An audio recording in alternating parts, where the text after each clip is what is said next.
Wow, wow, wow, wow, wow. Today was almost an awesome day. Well, who am I kidding? It was awesome, but not as awesome as I would have liked it to be.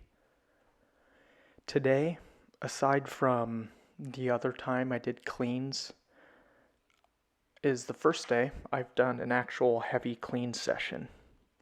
I know maybe a week ago I did, I think I did a couple sets of 10 with just 135 pounds for clean just to get back into the motion and the fluidity of it. I didn't go over 135 pounds, but today I thought, why don't we try and push the envelope a little bit? Now, this is the first time I've done cleans. I actually did some clean and jerks to begin with, up to 225, and you'll see when I do 225 on clean, I held it up there a while because I debated whether or not I was going to try and finish the movement and do a jerk as well, but I decided not to. And today I kind of want to talk a little bit about what this first of the day has to say when it comes to just pressing on, moving forward, almost like having short-term memory loss in a sense. And, short-term memory loss is not a good thing, but in the sense of forgetting about what just happened and just pressing forward, short-term memory loss is definitely something you need to have as an everyday human, as an athlete, whatever it is. Short-term memory loss for the sake of moving forward, it's a must. It really is. And you'll see that today. I attempted 275 today, 275 pounds, which is 125 kilos, and I failed 4 times. I only included 3 of the clips, and I'm going to come back to it. Mark my words, in a couple days I'll do it, but let's see what this verse has for us. Now we have Philippians 3:13. No, dear brothers and sisters, I have not achieved it, but I focus on this one thing, forgetting about the past and looking forward to what lies ahead. Now when Paul is writing that in Philippians, when he's talking about forgetting about the past, a lot of what he's talking about is forgetting about how horrible these people have been acting in these different cities, even though he's trying, he's been to their city and talked to them about Christ and trying to save all these people. But one interpretation I have of it coincides with a lot of what I did in college. So I think I've mentioned this before, but a little recap. I ran track in college, and my main event was the 400-meter hurdles. But the 400 hurdles are only an outdoor event. So in the wintertime, we have an indoor season, and indoor they do not do 400 hurdles. Most of those tracks are only 200 meters or 300 meters. So no, I did not do the hurdles indoor. So indoor, I did the heptathlon, which is 7 events. It contains 2 days of competition. So I'll do 4 events the first day and then come back on day 2 and do 3 events. And then for those of you who are familiar with track and field, you've probably heard of the decathlon, which is the outdoor version of the heptathlon, but there's more events. So you do 10 events outdoor versus 7 indoor. Now my freshman year, I was just a guinea pig. I just trained a lot. I enjoyed it. So I did do some decathlons. I think I did 2, maybe 3 of them. And the whole vibe around being a great multi-athlete, they call people who do the heptathlon, the decathlon, they call them multis. The best trait a multi can have is short-term memory loss. And I wish I had my friend Brandon here to talk with me about this. Maybe I'll bring him on at some point. But short-term memory loss is a key factor that separates the great multis versus the average multis. And here's why. So in the multi-event,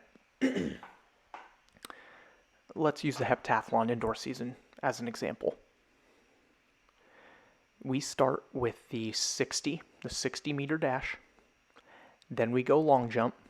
Then we do shot put. And then we finish the first day with high jump. Now how all these events work is based on the times you run, the distance you jump, the distance you throw, the height you go. It's a point system. The goal is to have the most points, and you get more points by doing better in each event. Well, the beauty of the multi is you can still do well even if you've done bad in another event. But here's where it separates the elite from the average. Let's say I do bad in long jump, right?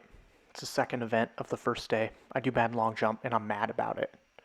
I'm mopey. I'm like, oh my gosh, I could have done so much better. I didn't jump even close to my PR. Well, what happens? I kind of shut down the rest of the day, and maybe even going into the second day. I shut down. I go into the shot put, the third event, just still hung up on the long jump on how bad I did. And then I throw like crap. And then I go into the high jump, now having done bad in shot put and bad in long jump, and I go do bad in high jump. In the end of the first day, I've just done crap, and there's not a whole lot to make up for. But the elite person, the elite multi-athlete, they'll have a bad long jump, short-term memory. Okay, I did bad in long jump, but I have 5 more events to make up those points. I have 5 more events where I can go out there and be a world beater. I have 5 more events to make up for how crappy I did in long jump. Flush it down the toilet, take a little break, punch a pillow or something, get your anger out. All right, we're on to the next event, short-term memory loss. That's what this verse, I think, really tied into. The moment I read this verse, I had it on my heart. The multi itself popped into my head. Because it can be like that in life, too. We attack things with a certain intensity, and then if it doesn't go well, we get hung up and we're out for a month. No. Flush it down the toilet. Give yourself a period of time to grieve or whatever it is that you need to do to get over this. And get over it. Flush it down, continue to press on. Because all you're doing by moping about after you do something bad or don't do something successful, all you are doing is hindering your ability moving forward. And you'll see that here with my lifting. Now this is 245 pounds, and I got it. I felt good. But going into 275, I attempted it 4 times, and yeah, absolutely I'm upset. I would have loved to have cleaned 275 for my first time back. I would have been just ecstatic about that.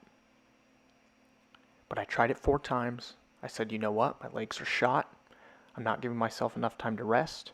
I rested about 5-6 minutes. Tried it for a 4th time, still couldn't get it. I said, I will be back. This isn't the multi. I don't have to, okay, in 30 minutes I gotta go do my next event. No.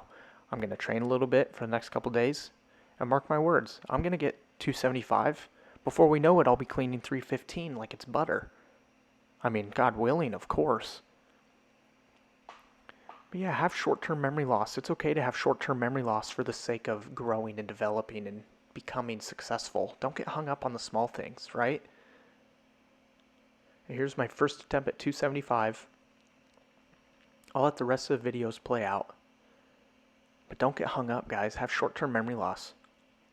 And I think one of the toughest parts is looking at this. I mean, you see, I could have done it if I just dropped underneath the bar.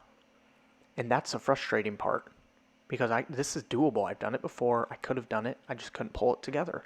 And that's okay, because I'm going to have some short-term memory loss. I'm going to come back and I'm going to whoop its butt. Well, God bless you guys today. I hope you had an awesome time listening to this. I feel like this was put on my heart so strongly that you guys will enjoy it as well. So I'll see you guys tomorrow.